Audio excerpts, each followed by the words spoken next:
오늘 우리가 읽은 이 말씀은 므낫세 왕에 대한 말씀입니다. 므낫세가 왕위에 오를 때의 나이가 12세였습니다. 예루살렘에서 55년 동안 왕으로 다스렸습니다. 이스라엘 왕 중에서 제일 오랫동안 통치한 왕이었습니다. 그런데 그렇게 귀한 기회를 받았음에도 불구하고 므낫세가 그 기회를 잘 살리지 못했습니다. 55년 다스리는 기회를 받았는데 여호와 보시기에 악을 행했습니다. 하나님께서 심판하시고 쫓아내신 이방 사람들의 가증한 일들, 하나님 보시기에 가증한 일들을 행했다고 했습니다. 우리 1절과 2절 말씀을 한 번 더 읽겠습니다. 1절과 2절 말씀입니다. 므낫세가 왕위에 오를 때의 나이가 12세라 예루살렘에서 55년 동안 다스리며 여호와 보시기에 악을 행하여 여호와께서 이스라엘 자손 앞에서 쫓아내신 이방 사람들의 가증한 일을 본받아. 우리가 일반적으로 생각할 때 선한 왕은 하나님 복을 받아서 오랫동안 다스린다 이렇게 생각합니다.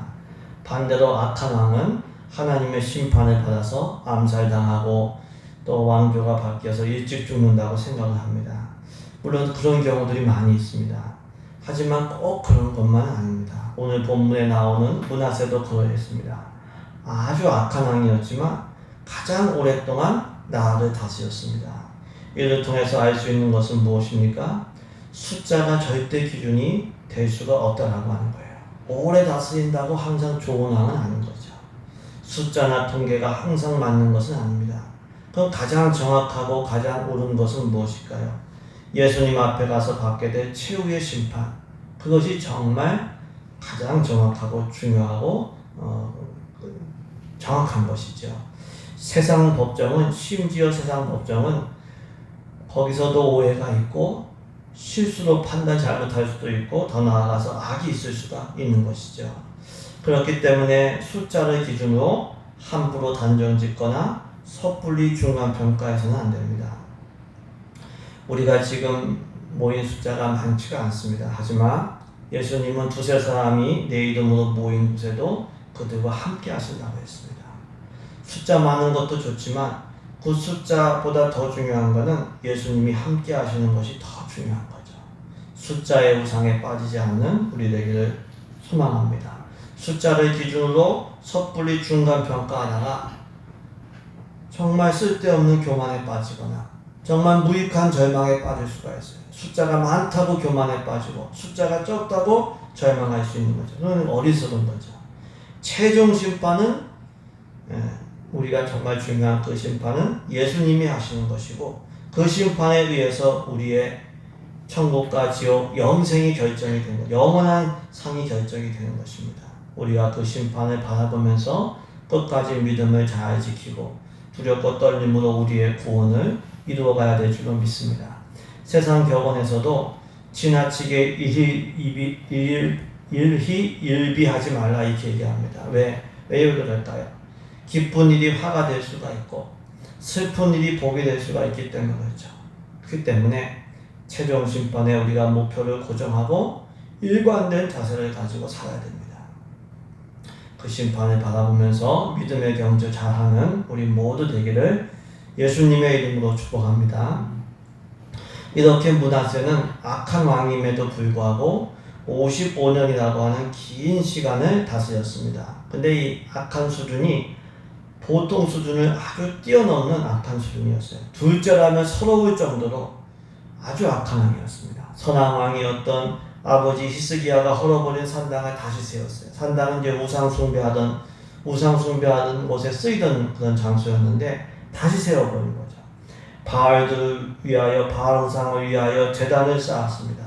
아세라 목상을 만들었고 하늘의 이돌 성신을 경배했어요. 근데 문제는 뭐냐면 하나님의 이름을 두려고 두신 이 성전에 거기에 우상 숭배의 제단을 쌓은 거예요. 하늘의 이돌 성신을 섬기는 제단을 쌓은 거예요.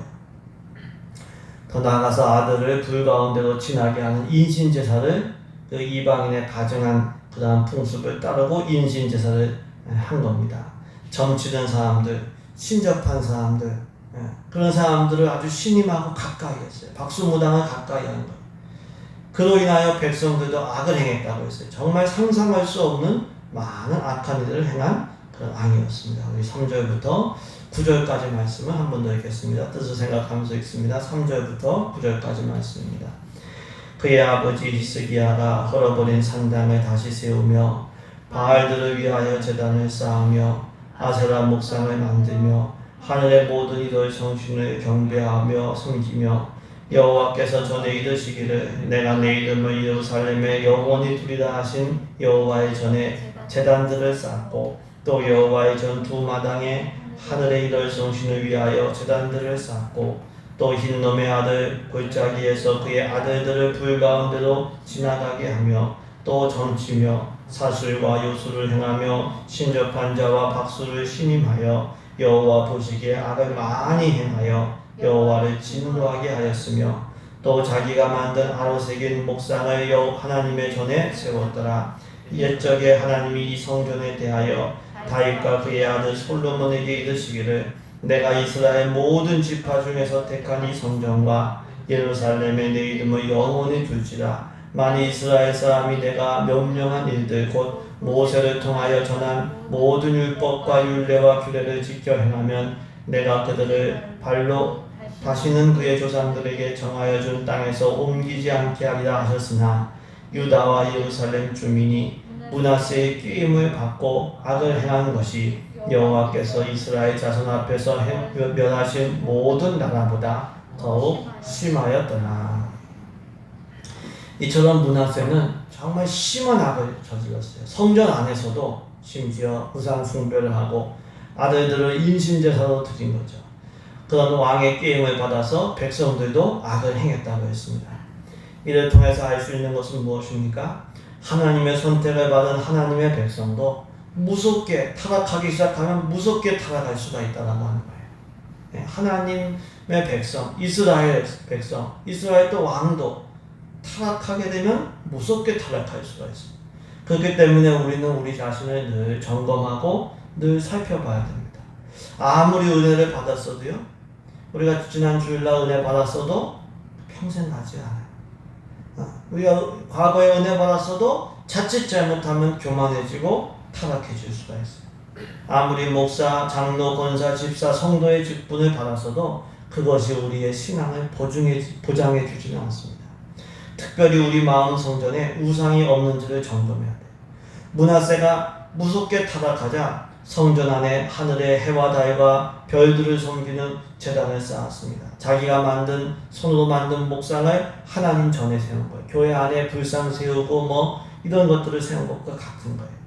우리 마음이나 생각에 하나님보다 더 사랑하는 우상이 있다면 그 우상을 버려야 되죠.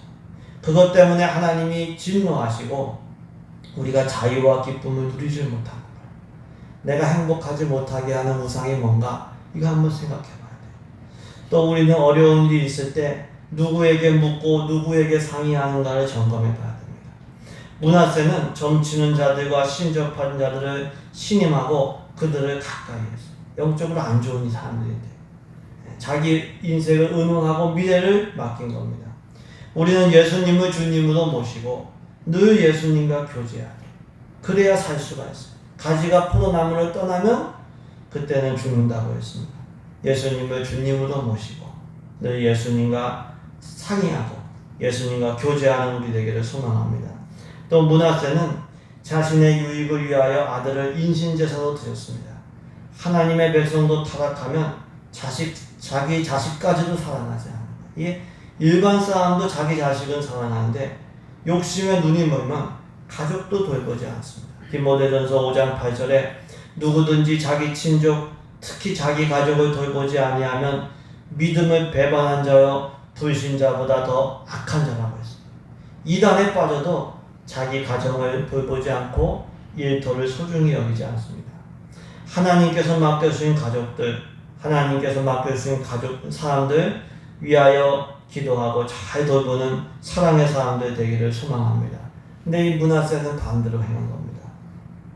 왜 이렇게 므낫세가 악한 왕이 되었을까요? 이 므낫세라고 하는 이름의 뜻이 잊어버린다 그런 뜻입니다. 창세기를 보시면은 요셉이 맏아들의 이름을 므낫세라고 줬습니다. 요셉이 고생을 많이 했는데 하나님의 축복을 받음으로 고생 많이 한 거, 배신당한 상처, 이 모든 것을 잊어버리게 됐다. 그런 의미였어요. 우리가 아픔이나 상처를 빨리 잊는 것이 건강에도 좋고 우리 인생에 복되죠. 근데 아픔과 상처 그거는 잊어버려야 되지만 하나님의 은혜를 잊으면 안 돼요. 하나님의 은혜를 잊으면 배은망덕하게 되면 므낫세와 같이 아주 악한 사람이 돼요. 그래서 주위 사람들의 은혜도 기억해야 돼. 그게 건강한 사람. 무엇보다 하나님의 은혜를 아는 사람이 돼야 됩니다.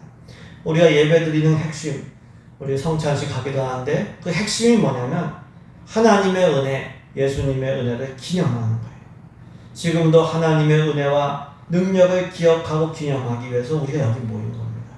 예배 안 드리고 하나님의 은혜 기념하지 않으면 그때부터 므낫세처럼 타락하기 시작하는 거예요. 십자가에 예수님의 피로만 죄 용서함 받고 천국 백성 될 수 있다. 이건 늘 기억해야 돼요. 돈으로 내 죄를 씻을 수가 없어요. 지식으로 내 죄를 씻을 수가 없어요.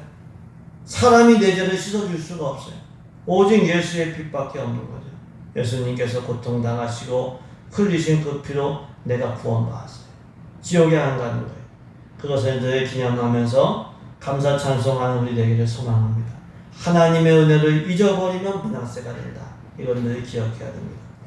이처럼 므낫세는 둘째라면 서러울 정도로 아주 악한 왕이었습니다.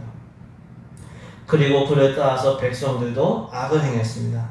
하나님께서 이 므낫세와 백성에게 말씀으로 권면하셨어요. 그렇게 하면 안 된다고 말씀하셨어요. 근데 안 듣는 거예요. 안 듣는 거예요. 듣질 않는 거예요. 결국 하나님께서 어떻게 하셨습니까? 아수르를 통해서 남유다를 치신 거예요. 이 므낫세가 쇠사슬에 끌려서 쇠사슬에 결박당한 채 바벨론으로 포로로 끌려가다 왕이 그러한 환난과 수치를 당하여 므낫세가 정신을 차린 거예요. 회개한 겁니다.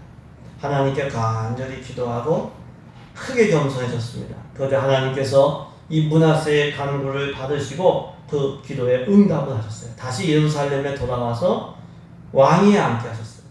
그제서야 이 므낫세가 하나님께서 전능하신 주권자이시구나 하는 것을 깨달아 알게 되었다고 했습니다. 우리 10절부터 13절까지 말씀을 우리 같이 읽습니다. 10절부터 13절까지 말씀입니다.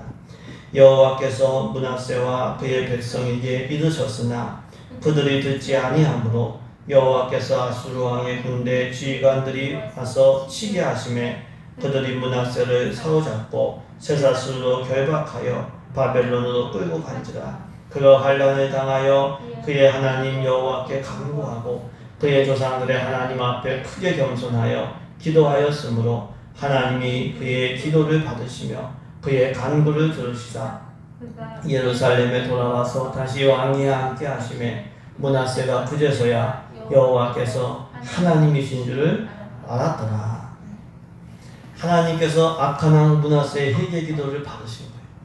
성전에서 우상을 세우고 하나님을 모독했던 그 왕의 간절한 기도에 응답을 하셨어요. 쇠사슬에 결박되어 끌려갔던 그곳에서 다시 돌아오게 하셔서 왕이 되게 하셨습니다.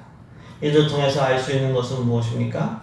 하나님께서 그 악한 므낫세 악인의 회개도 받으시고 용서하신다고 합니다. 하나님의 사랑이 바다보다 더 깊고 하늘보다 더 높다라고 하는 것을 우리가 알 수 있습니다. 그 사랑과 용서로 우리가 구원을 받은 거예요. 므낫세만 악하냐? 그게 아니에요. 그 죄성이 우리 안에도 있어요. 우리도 악한 죄를 많이 졌습니다. 하지만 하나님께서 예수님의 십자가의 은혜로 용서해 주시고 우리를 자녀로 받아주셨습니다. 그래서 늘 감사해야 돼요. 그리고 우리가 받은 그 용서와 사랑을 실천하며 살아가야 되는 거죠. 하나님은 회개하면 용서해 주시는 거예요.